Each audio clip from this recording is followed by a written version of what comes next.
For 8 months I kept careful distance from the queen, who never touched anyone, and when I instinctively protected her from a falling servant, she did something she had not done in 60 years. She took my hand, and I felt every emotion she had hidden pouring into me through her touch. James Kate adjusted his formal attire once more as he surveyed the grand hall where today's diplomatic function was being held. The Volcari homeworld's customs were intricate, but he knew them well, by no particularly one that governed all interactions with Queen Ethys Volcari. Never touch her. Not even a casual brush of skin could occur between anyone in court and the queen who had ruled alone for 60 years, without ever laying hands on another living being. He watched from the edge as she glided through conversations, graceful yet distant, maintaining an invisible barrier around herself that no one dared to breach, not even he. James had been there for 8 months now, studying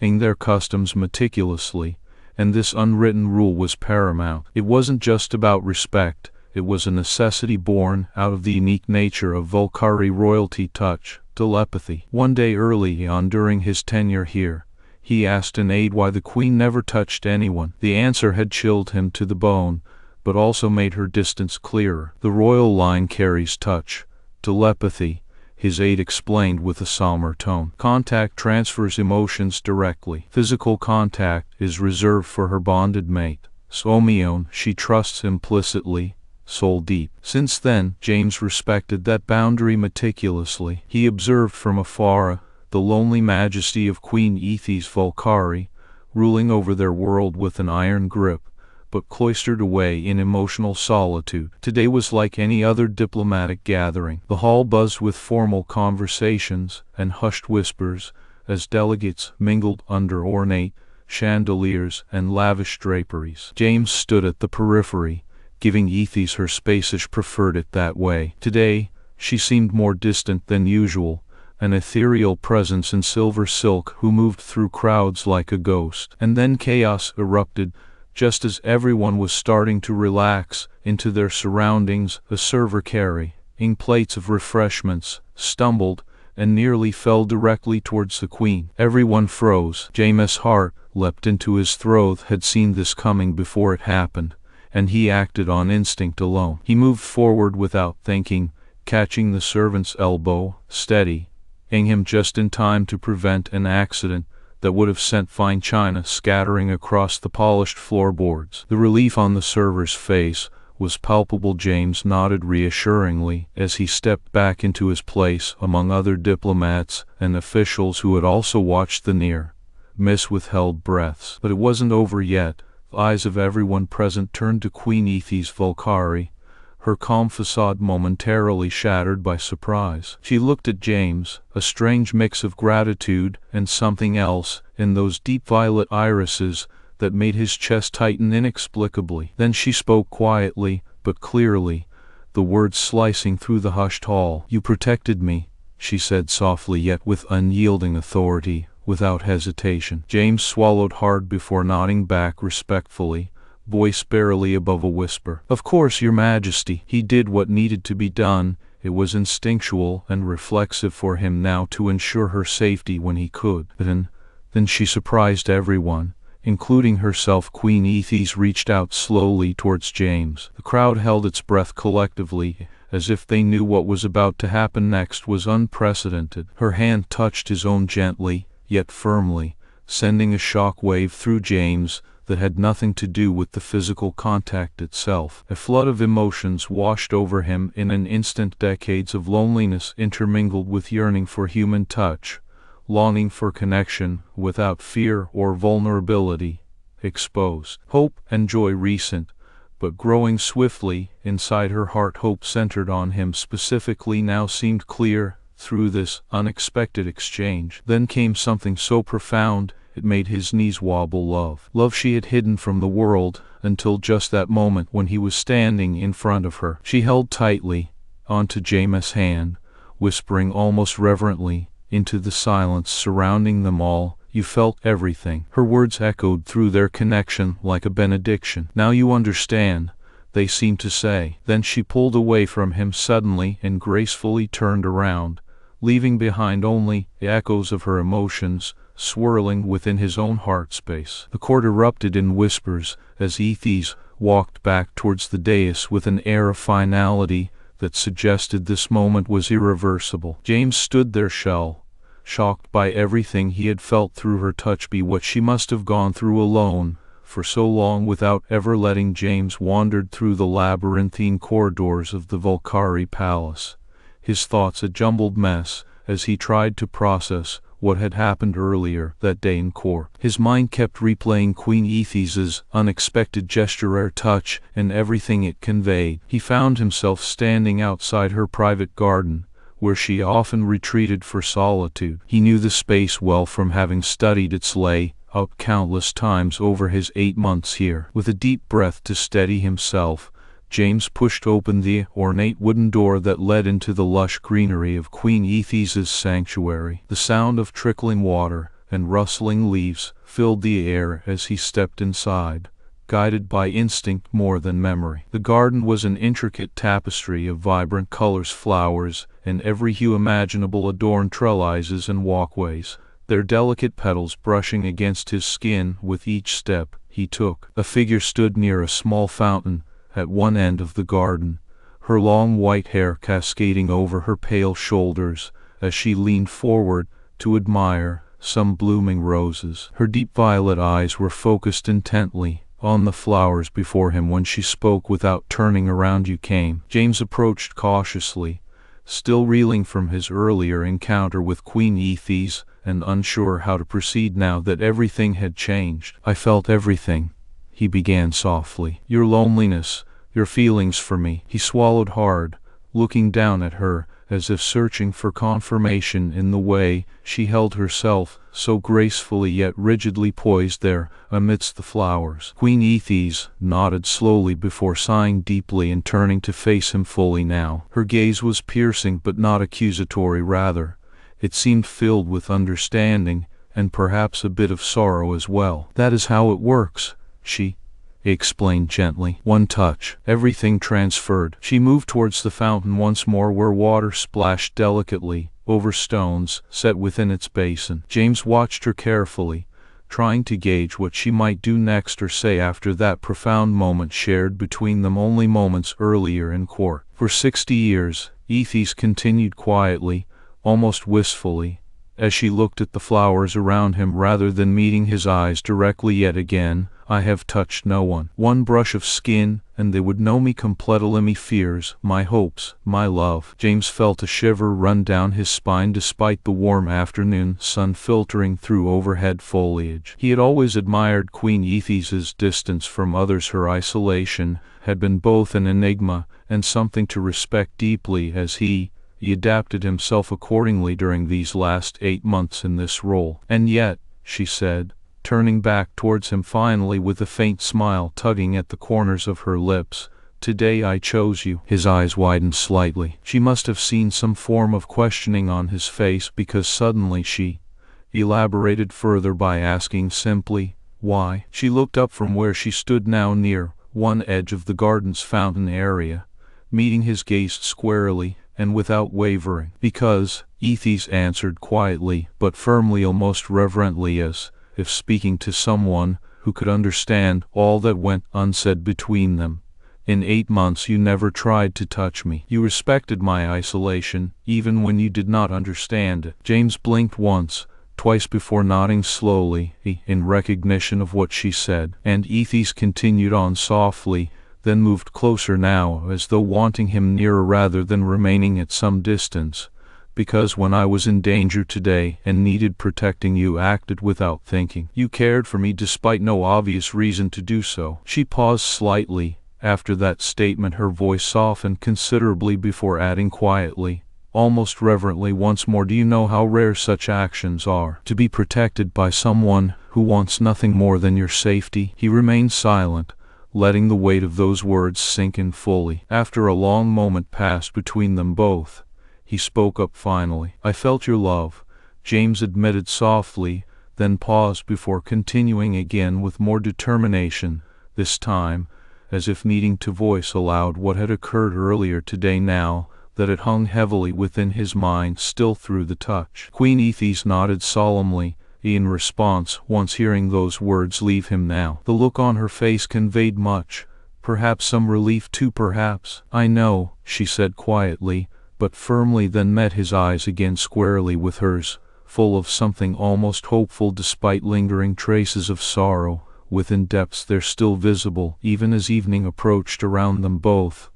"I let you feel it." James took another breath before asking gently, "Now how long?" Her eyes flickered briefly, away from him, first back towards the garden space surrounding her, then met his again, finally nodding slowly. 3 months, she admitted quietly, but resolutely, nonetheless, almost like acknowledging some kind of truth that had been inside for so very. The Volcari court was a hive of murmurs and whispers, as Ambassador James Cade stood before Queen Ethys, his hand still held in hers from their earlier momentous touch that broke centuries-old traditions. The royal chambers were abuzz with disbelief and speculation, but none more vociferously than Advisor Krath, who stepped forward to confront the Queen directly. "Your Majesty," Krath began sternly, "the Queen's touch is sacred. It has been reserved for her bonded mate alone, since time immemorial. To bestow it upon a human diplomat,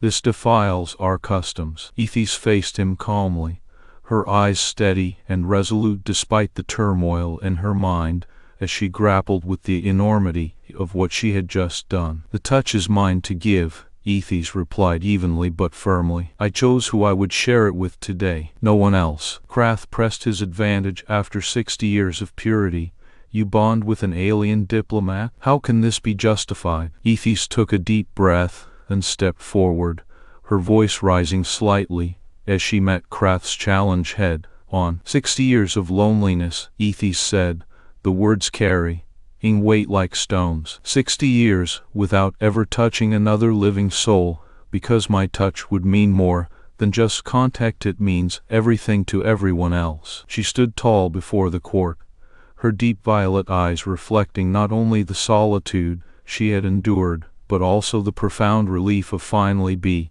able to share it. "All these decades I've lived in isolation," Ethys continued, addressing every person assembled there. "Touching another meant sharing my entire self, every fear, every sorrow. But today, after watching James for 8 months be kind and patient, even when no one else here did what was expected of them," Krath sputtered angrily, "the tradition has always been to protect the Queen from such risks." Ethys silenced him with a steady gaze before addressing her people once more. "The tradition was meant to protect me, not imprison me," she clarified. "For 60 years, I've lived as a Volcari without ever truly connecting on an emotional level, because my touch would mean everything, and so nothing could ever change." She looked at James, who stood beside her, and squeezed his hand gently in reassurance. "Today," Ethys continued, turning fully towards the court now with both hands clasped around James, "I chose differently. I chose someone who understood me despite what he didn't know about my gift, someone patient enough to see beyond just surface-level relationships." The murmurs intensified as her words sank in,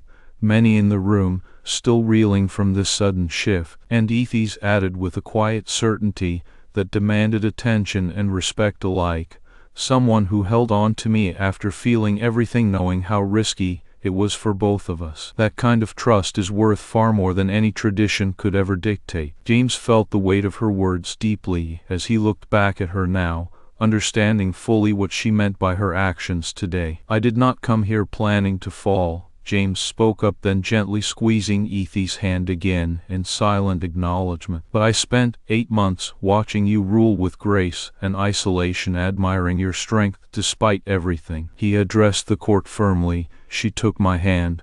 "Let me feel her love and loneliness all at once. That is either an incredible gift or immense risk." James looked back to Ethys then, a smile on his face as he met those deep violet eyes with renewed confidence. "But it's also trust beyond measure," James concluded softly, but with conviction. "And I am honored to have received such rare and precious thing from you today." Tension in the room slowly dissipated. Even Krath seemed momentarily silenced by this unexpected turn of events.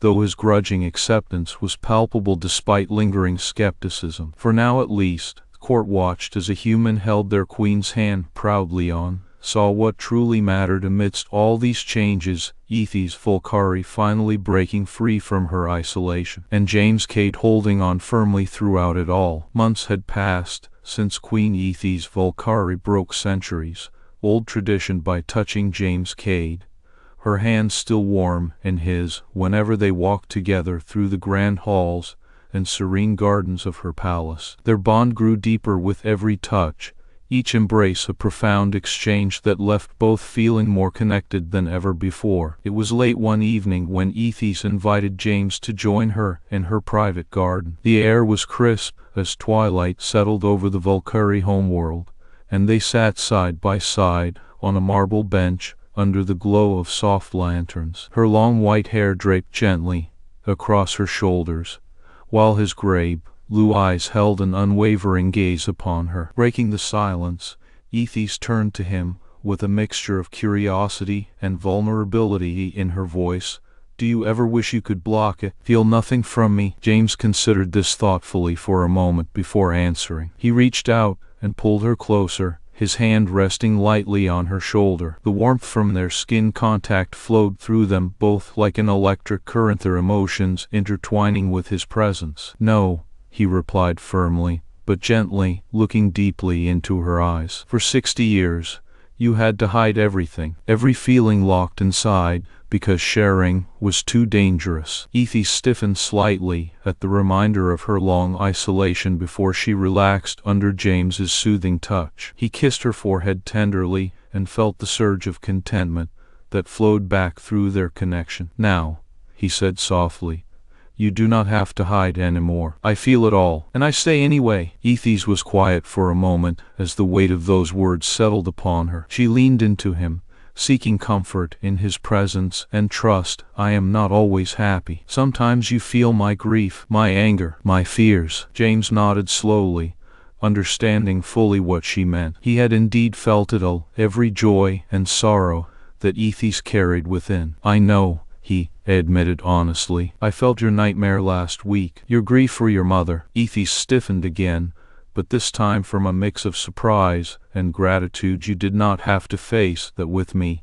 "I did not mean." James held her close, his grip firm yet comforting. "No need to apologize or explain. You didn't hide it, you let me in. That's what partners do." She was quiet for another moment before speaking softly. "I spent 60 years learning to be alone. You are teaching me how to be together." James smiled down at her, tracing the curve of her face with his fingers, and feeling her joy surge back through their touch. "You spent 60 years avoiding touch," he reminded gently but without judgment. "Now you reach for my hand in public." Ethys' pale silver skin warmed slightly as she looked up into his eyes. "Because touching you is safe. You feel everything, yet look at me like I'm worth loving." James chuckled softly and held her gaze with conviction. "You are more than worth it. The good and the bad, it all makes you who you are now." Ethys hit his shoulder playfully in response, but felt him laugh back through their connection. "The bad is not that bad," he teased, a grin on both of their faces as they let out small laughs together. They sat there for some time longer, just holding hands and enjoying each other's company. The garden around them was quiet save for the soft glow from lanterns and an occasional rustle in the wind. But everything felt different now, transformed by their bond that went beyond mere touch into a deep emotional connection shared openly between them. For 60 years, Ethys had lived alone, her every feeling buried beneath layers of solitude. Now, with James at her side, she discovered what it meant to truly be together, not just physically, but emotionally connected on the deepest level possible. And in that moment, amidst the peaceful garden under starlit skies, they both understood some gifts may come burdened with risk and isolation, yet those who face such challenges can ultimately find their greatest blessings through unwavering trust and love.